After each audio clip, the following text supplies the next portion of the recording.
What's up, everyone? This is your host, Ghost, coming to you live with another wonderful video. How is everyone doing today? Sorry, running a little late, per usual. I mean, a pregnant wife makes things a little harder some days. Uh, and sorry about yesterday. I had things I needed to do early in the morning, so there's no way I could do my stream. So that's what I'm gonna say. But I shouldn't have any interruptions from now on. So for a while, we should have an uninterrupted stream. I should be streaming, consistently at the same time. I don't think there's going to be anything going on. My newborn's about to be born here in a few more weeks, so I'll be home a lot. So I don't have much excuse to not not doing my paternity leave or anything like that. So yeah. So again, sorry about about today. I'm running late and yesterday. Oh, my fucking hip hurts. Sorry. All right. Before we get into what we're going to talk about today, um, make sure you follow me on X at officialwghost. It's the best way to find me. Yeah, X is the best way to find me. Find when I go live. Find out when I'm, pretty much anything. Like if see my tweets that are but yeah, just follow me on X. It's the best way to find me. Make sure to like the video and give me a follow if you're watching this on Rumble, rumble.com/withghost. But if you're watching this on Rumble, make sure you give it a like and a follow. That'd be the best thing to do. Let's see what else. And then, of course, twitch.tv at official ghost, at official with ghost. Sorry. And then youtube.com/with ghost. I think that's a good, But follow me on X, and you'll be able to, find out when I'm going live and everything. Yeah. So let's get into it. Let's see.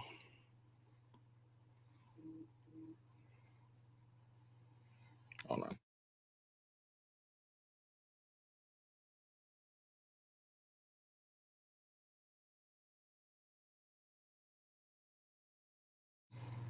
All right, just making sure. All right, so what we're going to talk about today? Well, Nikki Haley ended her campaign yesterday, after only winning 2 primaries so far, and the primary she won in Vermont, she was like 4.4% higher ahead of Trump, so it wasn't really that much. Let's see, how far ahead was she in?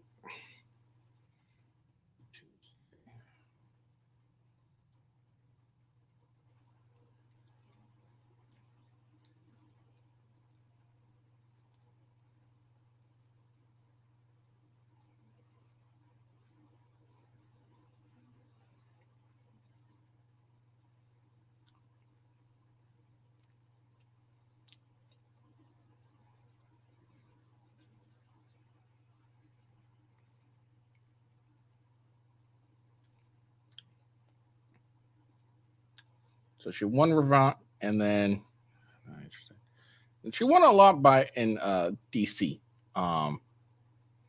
That's about it.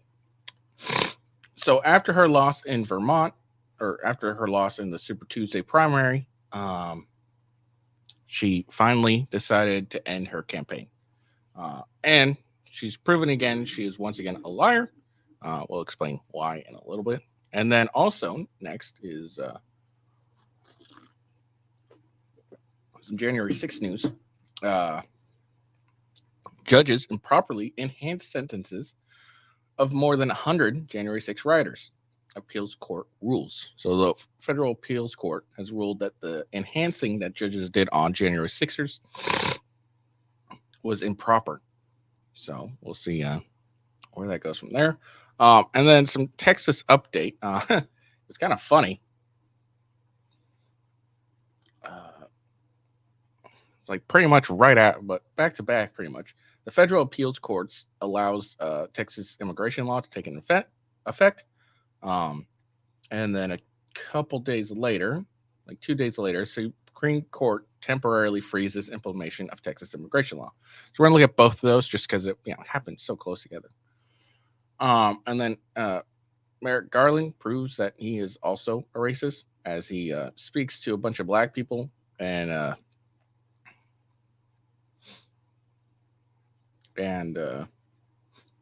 he told black people that he halted voter ID laws because they are discriminatory, burdensome, and unnecessary.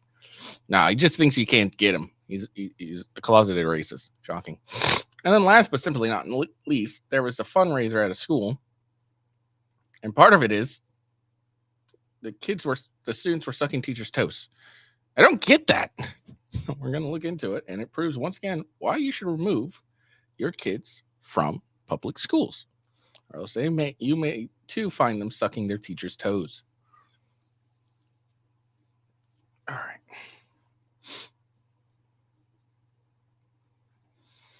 So let's get into it.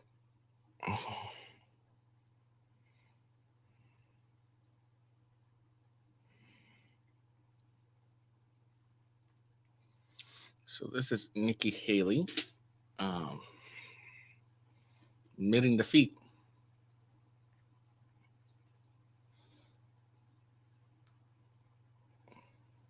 It was all red last night. And here she is. Here we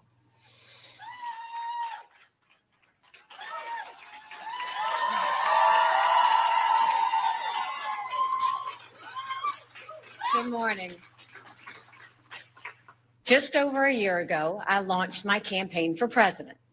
When I began, I said the campaign was grounded in my love for our country. Just last week, my mother, a first-generation immigrant, got to vote for her daughter for president. Only in America. I am filled with the gratitude for the outpouring of support we've received from all across our great country. But the time has now come to suspend my campaign. I said I wanted Americans to have their voices heard. I have done that. I have no regrets. And although I will no longer be a candidate, I will not stop using my voice for the things I believe in. Our national debt will eventually crush our economy. A smaller federal government is not only necessary for our freedom, it is necessary for our survival. The road to socialism is the road to ruin for America. Our Congress is dysfunctional and only getting worse. It is filled with followers, not leaders. Term limits for Washington politicians are needed now more than ever. Our world is on fire because of America's retreat.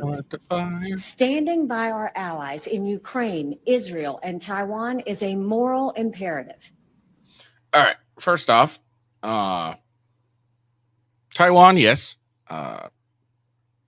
Taiwan is fairly vital. Ukraine, no. Why? Why are we in Ukraine at all? Like, what benefit does the United States get from being in Ukraine? And Israel, not really. I mean, again, what benefit do we really get from Israel? They're not the best ally. I mean, we help them far more than they help us. So, disagree. But Taiwan for sure, but Ukraine definitely no. No, we need to get out of Ukraine. But it's also more than that. If we retreat further, there will be more war, not less. Not our problem. As important, while we stand strong for the cause of freedom, we must bind together as Americans. We must turn away from the darkness of hatred and division. I will continue to promote all those values, as is the right of every American. I sought the honor of being your president. But in our great country, being a private citizen is privilege enough in itself. And that's a privilege I very much look forward to enjoying. In all likelihood, Donald Trump will be the Republican nominee when our party convention meets in July. I congratulate him and wish him well. I wish anyone well who would be America's president. Our country is too precious to let our differences divide us. So she's going to endorse them like she said, right? Right? Always been a conservative Republican, and always supported the Republican nominee. But on this question, as she did on so many others, Margaret Thatcher provided some good advice when she said, quote, "Never just follow the crowd. Always make up your own mind." It is now up to Donald Trump to earn the votes of those in our party and beyond it who did not support him. And I hope he does that. At its best, politics is about bringing people into your cause, not turning them away.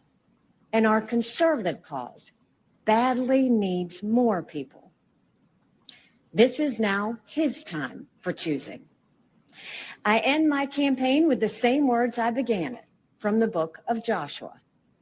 I direct them to all Americans, but especially to so many of the women and girls out there who put their faith in our campaign. Be strong and courageous. Do not be afraid. Do not be discouraged, for God will be with you wherever you go. In this campaign, I have seen our country's greatness. From the bottom of my heart, thank you, America. God bless you. Age 52. There we go. That's the end of Nikki Haley's campaign. Finally, she understood. She realizes what the people want, and what the people want is not her.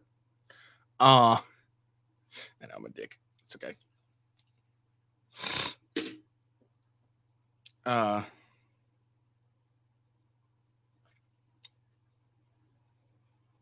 Sorry. But yeah, so there we go. She finally ended her campaign. It was been clear from the beginning she wasn't going to be the nominee. And the fact that she continued to, I don't know, come here or campaign was kind of funny, but ridiculous at the same time. I don't know what's going on and why am I'm blue-ish. Anyways. Well, yeah, she finally ended her campaign, thankfully. What was I gonna say? Got distracted here. And even though she promised she would, she didn't endorse Donald Trump. And look, I agree. Don't follow the group, make up your own mind. That's fine. But if you go on live television and say, "I am going to, I'm going to."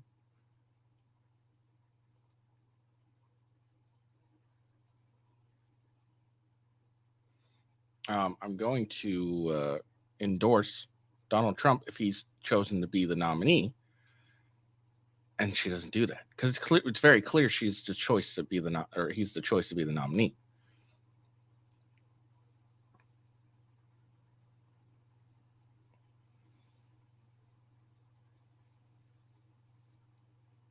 Oh, sorry.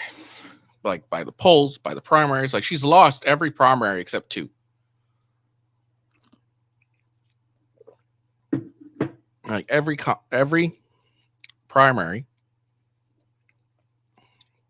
but 2 so far she's lost by a significant margin. In Vermont, she barely won. She had like 4 points above him.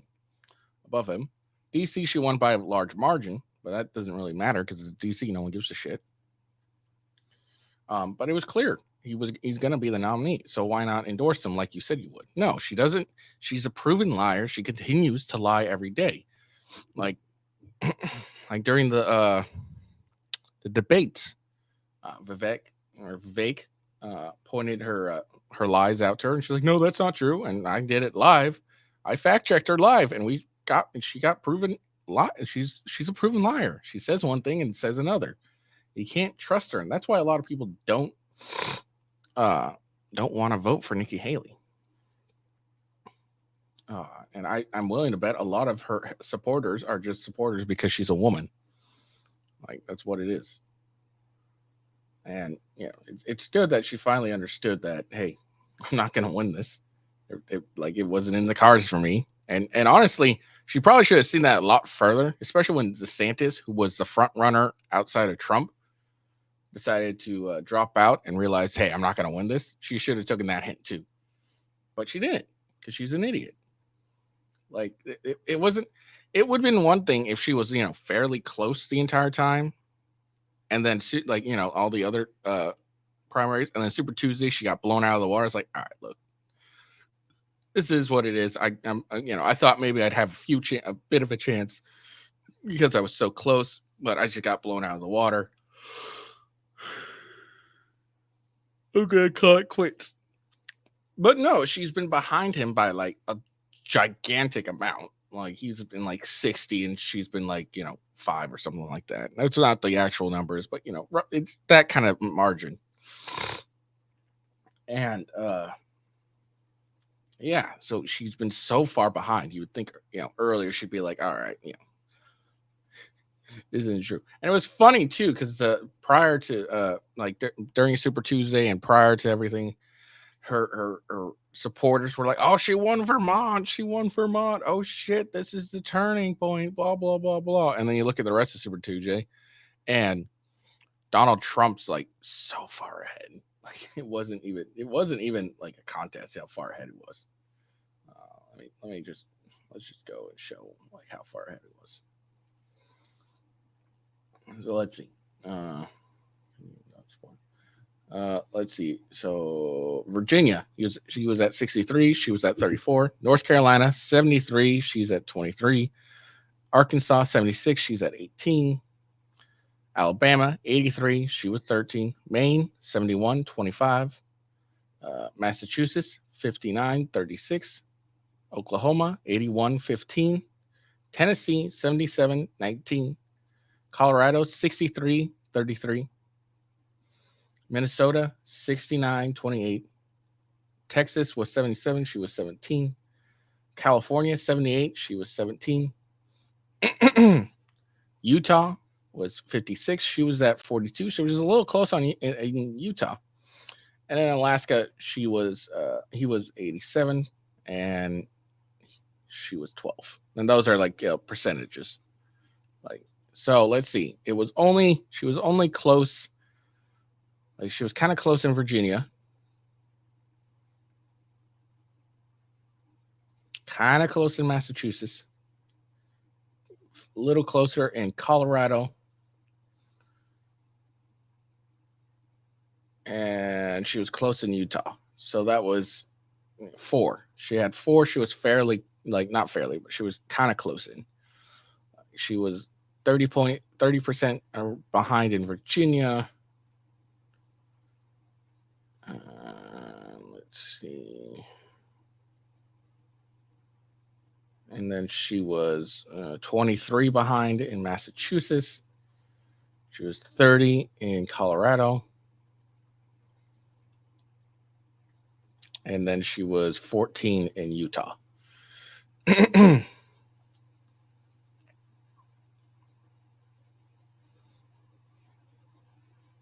Oh, and then in South Carolina, it's funny too.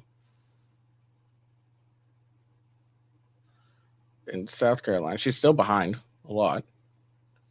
I don't think it's been called. It's projected he'll win. So South Carolina, he's at 59. She's at 39. So she's 20 points behind. Let's see.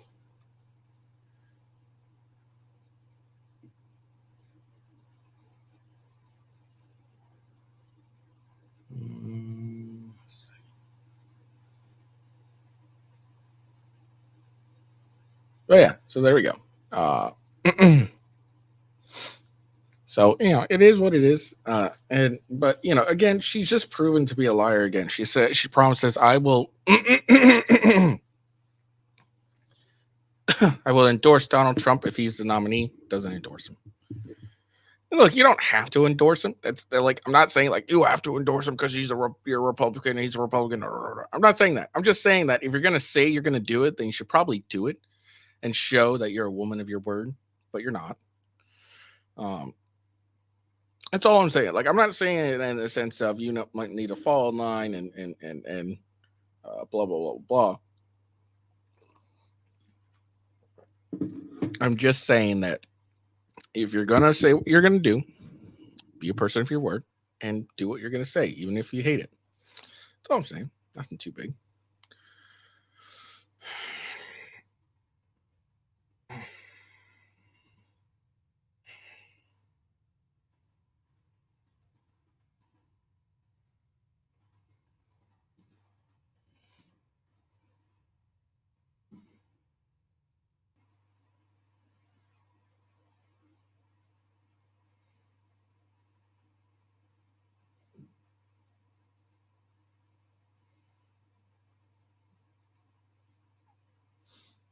All right.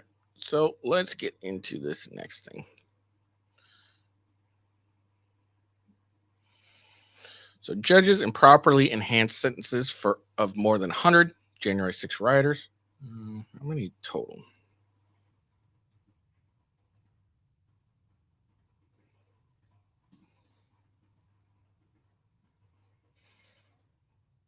So there was 366 people that were sentenced, and so 100 of those, more than 100 of those were improperly sentenced. So they improperly enhanced it. So let's see what it was said. Judges may have improperly applied federal sentencing guidelines to more than 100 people convicted of participating in January 6th riot at the U.S. Capitol, a federal court ruled Friday. Three-judge panel of the D.C. Circuit Court of Appeals rejected the Justice Department argument that convicted rioters merited lengthier prison sentence for interfering with the administration of justice when they stormed the Capitol to disrupt the certification of Joe Biden 2020 election win. The phrase administration of justice does not encompass Congress' role in electoral certification process, Judge Patricia Millett wrote in a court unanimous ruling. Text, context, and commentary shows that administration of justice refers to judicial, quasi-judicial, and adjudants investigative procedures, but does not extend to the unique Congress function of certifying electoral college votes, she added. Administration of justice enhancements are typically reserved for defendants who disrupt judicial proceedings, such as courtroom trial and grand jury investigations. However, prosecutors routinely ask D.C. judges to apply the enhancement to individuals convicted of participating in the riot. More than 100 rioters have had administration of justice enhancements applied to their sentences. Patricia Hartman, a spokesperson of the D.C. U.S. Attorney Office, told the Associated Press. The imprisoned rioters who had their sentences enhanced may push for new, lighter sentences if the appealing court ruling stands. The case before the appeals court was specifically related to the enhancement of convicted rioter Larry Brock.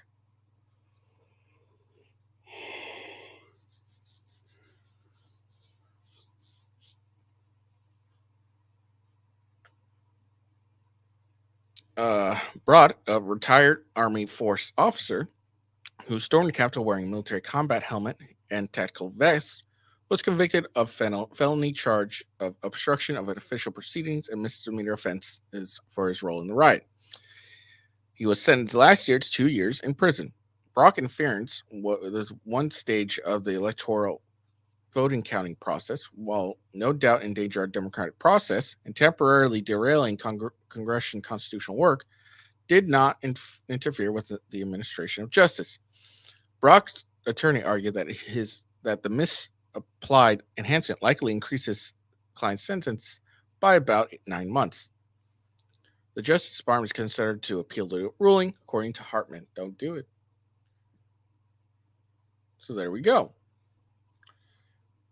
Don't do it. It just.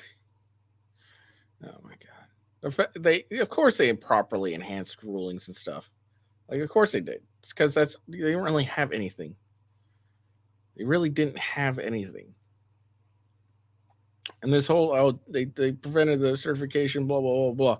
Again, I keep asking this question. No one really answers me. Is there a rule that says you have to certify the electoral votes via in the Capitol building? You can't everyone can do just a massive Zoom call and just certify the election results there. No one's really answered me that. And no one's also answered me a simple question when it comes to January 6th is, how do you have an insurrection 14 days prior to the 14 days prior to the actual transfer of power, and have no firearms, no supply lines, no hostages, no way to actually prevent the certification of the electoral votes? How's that an insurrection? Like, how? And it was only disrupted because they decided it was a disruption because they didn't do anything. Like, they could have just gone like, all right, look, there's a bunch of people here. everyone, go find a computer. We'll do a Zoom call and we'll do that. Like, what? Isn't that? Couldn't that have been an option? I'm asking, like, oh, God damn it! Like, seriously, like, wouldn't that have been an option? There you go. Okay, I don't know, but like, it's ridiculous that we allowed these people to be prosecuted over this. I really hope Donald Trump's first day in office, he pardons all the January 6ers that like didn't actually commit like a legitimate crime. Like, I'm talking about like breaking and entering, assault on police officers, stuff like that. All right, because we know that whole. And I'm talking about like they legit broke a window and entered that way. Not these guys that walked in because the cops invited them in. That's bullshit. But yeah, I hope like you like look everyone who wasn't like basically anyone who didn't like assault an officer, pardon y'all.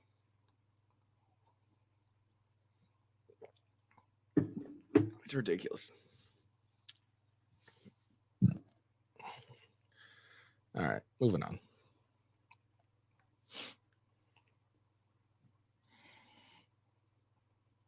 All right, federal appeals court to allow controversial Texas immigration law to take effect if SCOTUS doesn't intervene. So this happened Sunday, March 3rd.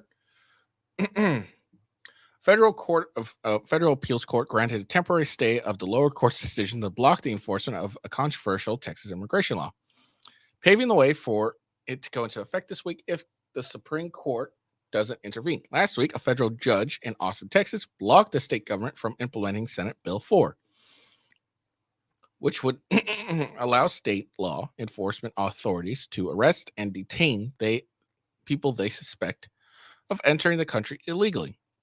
Judge David Allen Ezra wrote in his decision to halt the law if allowed to proceed, SB 4 could open the doors to each state passing its own version of immigration law. So, if the federal government's not going to do it, then shouldn't the states? Texas appealed the ruling, with Republican Governor Greg Abbott saying we will not back down in our fight to protect our state and our nation from President Biden's border crisis. Over the weekend, the Fifth U.S. Circuit Court of Appeals granted a stay of Ezra's decision, but put its ruling on hold for 7 days, allowing time for the Biden administration to go to the Supreme Court. The law remains blocked until March 9th, unless the Supreme Court keeps it on hold. It was originally set to go into effect March 5th. The law, signed into law by Abbott in December, immediately raised concerns among immigration advocates of increased racial profiling, as well as detentions and attempted deportation by state authorities in Texas, where Latinos represent 40% of the population and where a majority of people enter the U.S. from. El Paso County, which joined the Department of Justice in its suit against Texas, also claimed that enforcing SB 4 would strain its jail system with thousands of new arrests and applaud Ezra's ruling last week to block the law. White House spokesperson Angelo Hernandez called the law harmful and unconstitutional in a statement after Ezra's decision last week. How? Texas, meanwhile, has argued that SB 4 is not in conflict with a federal law and that the state is entitled to defend itself from an invasion. Supreme Court in 2012 largely struck down a similar measure in Arizona, dubbed the Show Me Your Papers law. The High Court concluded the federal government had the power to block the law, but let a controversial provision allowing police to check a person's immigration status while enforcing other laws if there is reasonable suspicion that the person is in the U.S. illegally. So that happened the 2nd of March, and then a couple days later, the Supreme Court did indeed block it, which is fine. This is the process we have to go through. No big deal. The Supreme Court on Monday temporarily. It was the next day. Okay, so this was written on Tuesday, and then the next day, Monday, they did the Supreme Court. So yeah, it was back to back. Got it. So I was right the first time. Supreme Court on Monday temporarily froze enforcement of Texas' controversial immigration law that allows state law enforcement to arrest detain people they suspect of entering the country illegally. Justice Samuel Alito issued the administrative hold, which will block the law from taking effect until March 13th. The temporary pause will give the court additional time to review the case, but that does not necessarily signal which way the court is leaning. So they have 6 days left. Yeah, so they have 6 days left.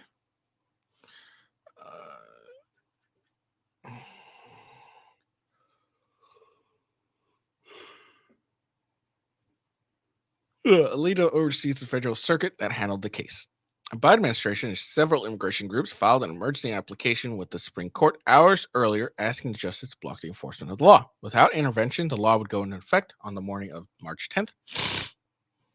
Justice Department said that would profoundly alter the status quo that has existed between the United States and the states in the context of immigration for almost 150 years. Senate Bill 4, signed into law by Texas Governor Greg Abbott in December, immediately raised concerns among immigration advocates of increased racial profile, blah, blah, blah. We just read that. Last week, as federal Austin, Texas had blocked the state's government from implementing the law, blah, blah. We just read that.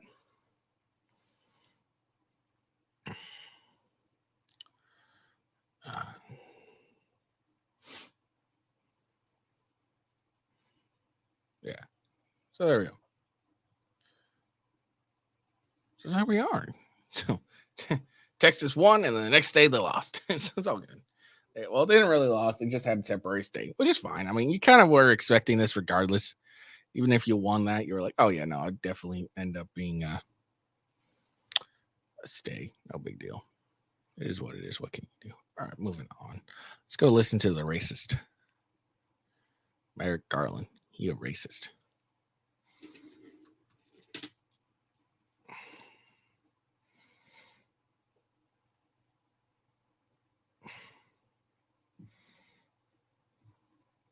The right to vote is still under attack. And that is why the Justice Department is fighting back.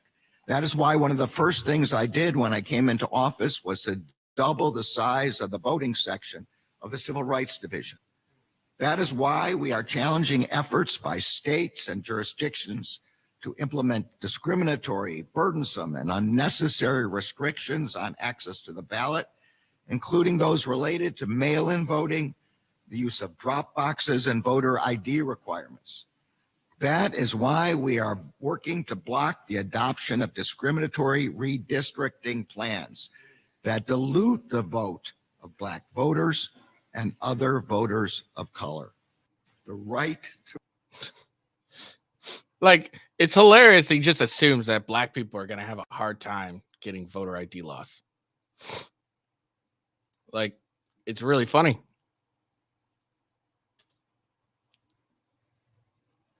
It's really funny, really.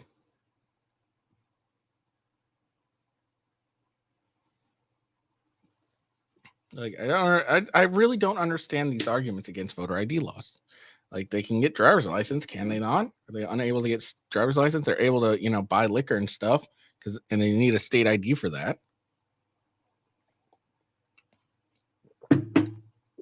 So they're able to take time out of their day to get a state ID to, be able to buy liquor, buy tobacco, whatever, and stuff like that. Whatever else needs a state ID. But it's too burdensome to get a voter ID. Look, if it's too burdensome and they don't want to do it, they want to put the effort, then maybe they shouldn't be voting. Like, seriously, if you're not going to make the overt efforts to do it by, hey, let's have voter IDs so we ensure that only citizens are taking place in our country to maintain the integrity of our elections, then maybe we should do that. Like, I don't understand these anti-voter ID law guys. I don't get it. I really don't. It doesn't make any sense to me. But I don't know. I guess I'm just not a moron. All right, so watch something temporarily.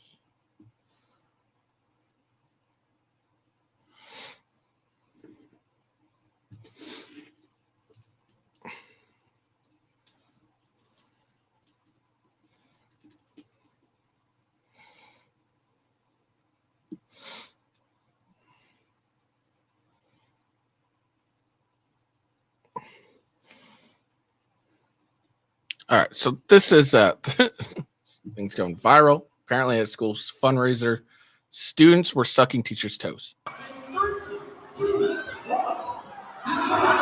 what is this? This is so fucking disgusting.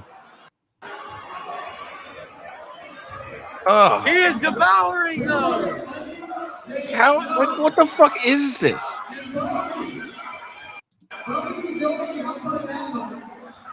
Oh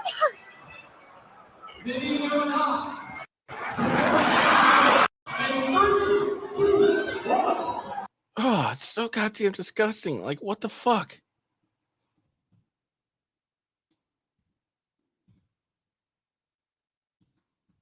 Oh, I'm so disgusted.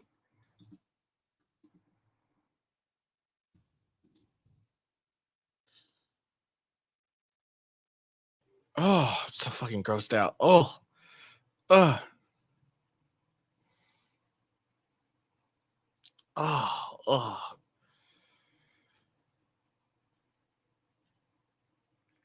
Oh, I'm so grossed out. Like, why? Like, why?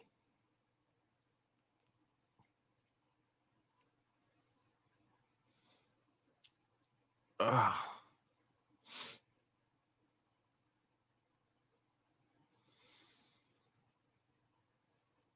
Oh, God, it's so gross to me. Like, I don't understand this at all. Like, how is this a school fundraiser? Like, they're going to suck toes? Like, why? Why? Like,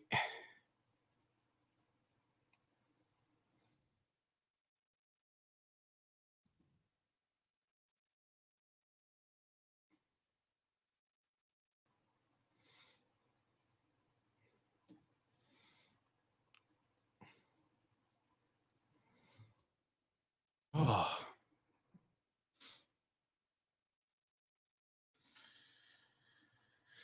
Okay. Oh, and of course, Libs of TikTok had to, show up and explain and talk. She puts massive cover up in the toe sucking video. A left wing reporter was the first to report on this. She claimed a parent said the students were sucking teachers' toes. She then deleted and republished a few hours saying the school only students were involved. This looks like an adult to me. This isn't a student. Is she a teacher? Why is this? Well, of course, I'm not going to be honest. But yeah, that looks like more like a. And even if it's a student who's doing this crap, if this chick was a student, why? Why are we having kids suck people's toes for a fucking fundraiser? Like, what the fuck is this crap? Like, why? Why? Ugh, gross. Oh,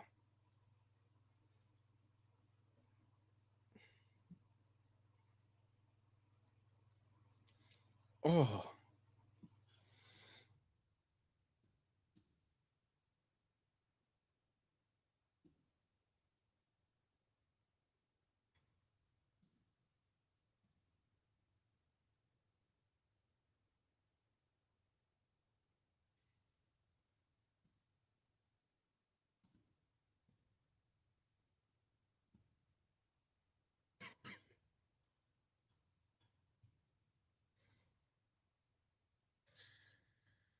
oh.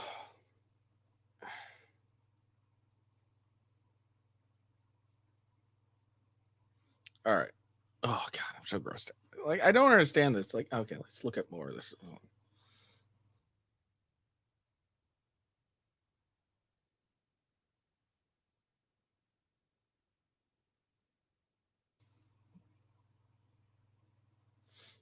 Yeah, that was definitely a teacher, by the way. It wasn't a student.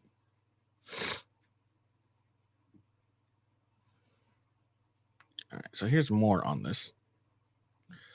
All right, Oklahoma high school is under investigation after a viral video of students sucking and licking one another's toes. See, that's dishonest. That was definitely a teacher. Okay, at a school sanctioned fundraiser exploded this week. Disturbing footage of shows at least 4 kids from Deer Creek High School lying on their stomachs on what appears to be a gymnasium floor, furiously lapping a peanut butter off their peers' bare feet. Okay, teacher's bare feet. Oh, it was disgusting. I'm so grossed out. He is devouring those, one student can be heard saying as others cheers in the background, and MC moderates the bizarre competition. The video racked nearly 50 million views. Oh, I'm so grossed out by this so much. On social media in 24 hours, and led to a formal investigation by the Oklahoma State Department of Education. This is disgusting. We are cleaning up this filth in Oklahoma schools. Our agency is investigating. State Superintendent Ryan Walters said on X. The video was filmed filmed Thursday at the Clash of Classes Assembly, which was part of a high school's week-long fundraiser for a local coffee shop that employs people with special needs, according to Deer Creek School District.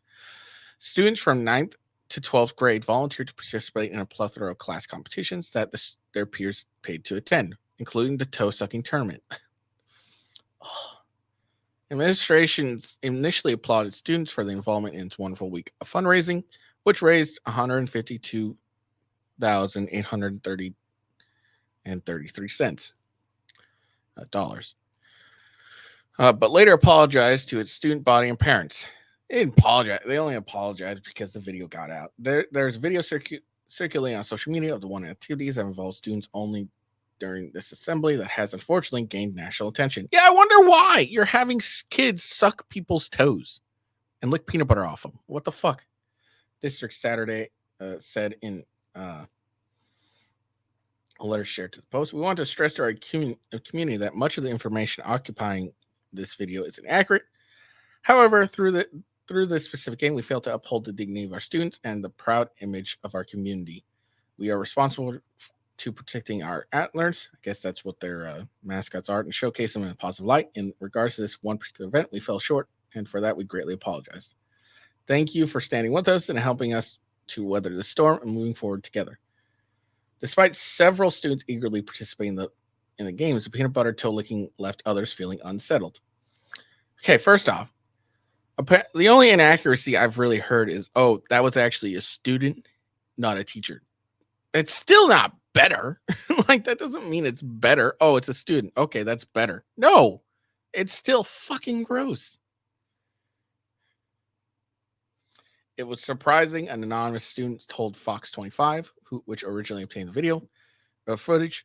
I didn't think they were going to do all that. I was shocked. I didn't really have like a feeling. I was kind of disgusted and was glad I wasn't over there. A parent described the competition as excessive, while others accused the school of not thinking this through. Texas Senator Cruz called the activity child abuse on X, while Walters replied, completely agree, we're stopping this in Oklahoma. Walters' office could not immediately share the status of the investigation. Oh, they fire all the fucking higher-ups in that school. That's what I would want. God damn. Oh, fucking gross as hell. Oh. I don't like feet. Feet are gross. All right, I got one more thing I'm going to add because I have plenty of time, so I'm going to add this thing because this happened over the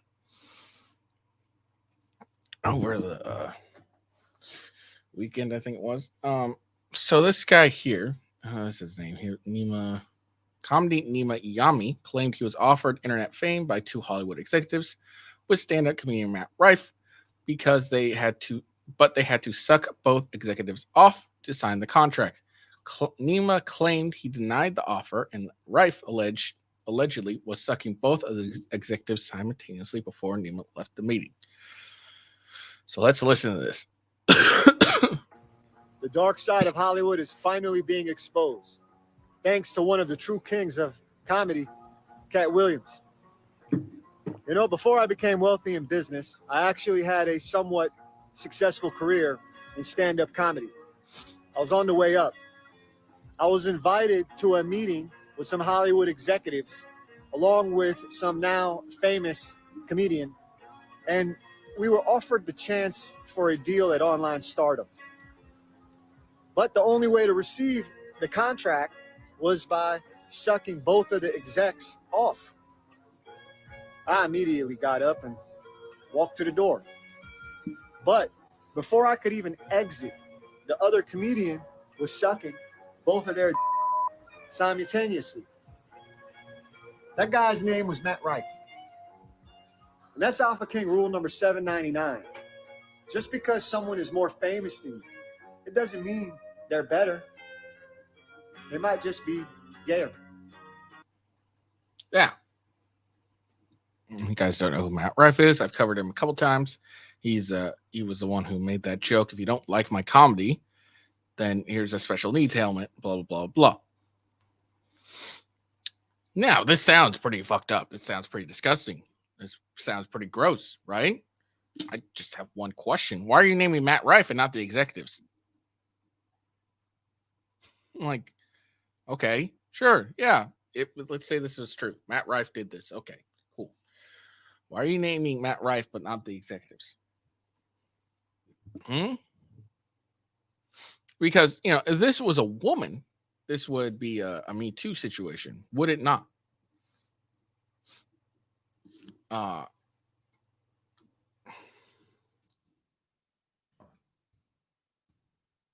Read that. Let me get some proper English.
There we go.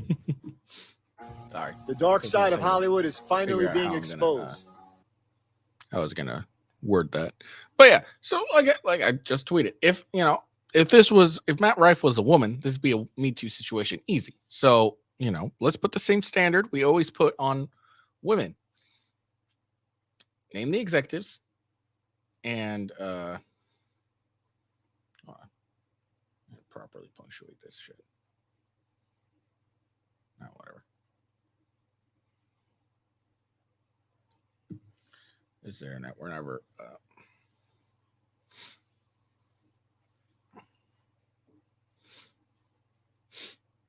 But yeah, it's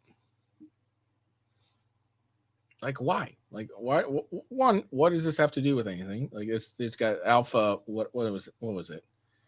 Alpha rule, Alpha King rule number 799. Look, if anyone calls himself an alpha, odds are they're not. Just saying. But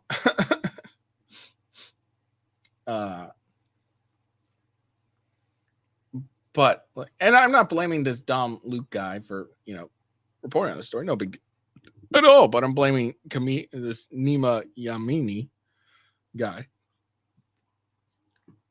If you're going to blast this and make it known to everyone, cool, that's great. But I'm putting the same standard. Where's the proof? And name the executives. And I think a lot of people are. I'm looking through this, and it seems like a lot of people are saying this.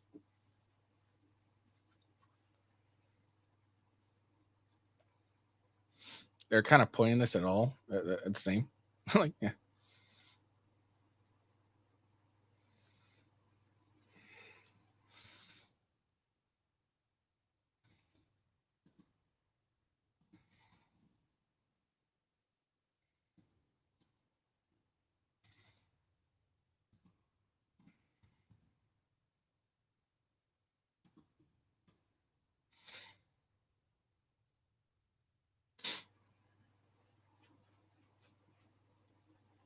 But yeah, I'm looking through like a lot of this story and stuff.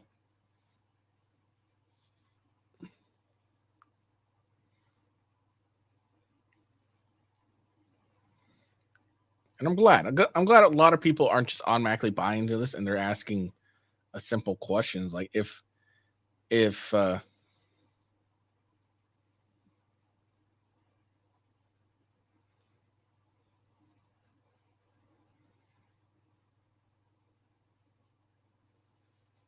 is there pretty much asking the same thing. If this is true, then why? Then why does he name Matt Rife but not name the executives? So it is what it is. What can you do?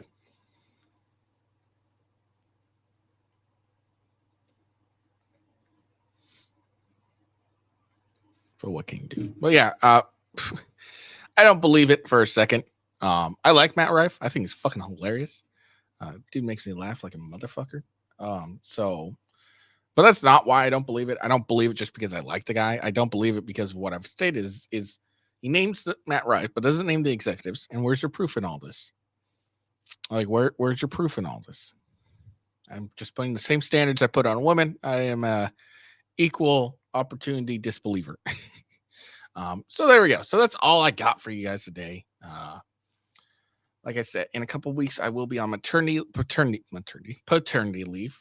So I'm going to during that time work on improving my stream, better qualities. I'm thinking I will step away from doing a bunch of shit all at once. I'm gonna end up trying just to pick a few topics and doing some more research on said topics and expanding my so I can provide more context, better information on a subject. Instead of like getting like 100, 5-6 things to talk about all at once, and then trying to do them, just trying to do in-depth search and understanding on a bunch of stuff. Like for example, this January 6th one I did, I could have done it in depth, and we could have looked through Eddie Brock, whatever the guy's name is, Brock's. We could went and looked through that a little more and see what it was sentenced for and all that stuff. So I think I'm going to start moving towards that so I can do better information. But I don't have time to really do that at the moment. I'm going to work to try and do that. So I hope you guys enjoyed the video, and keep watching and keep looking out, and soon things will get better, not worse. I hope you have a good day. Peace out and see you later.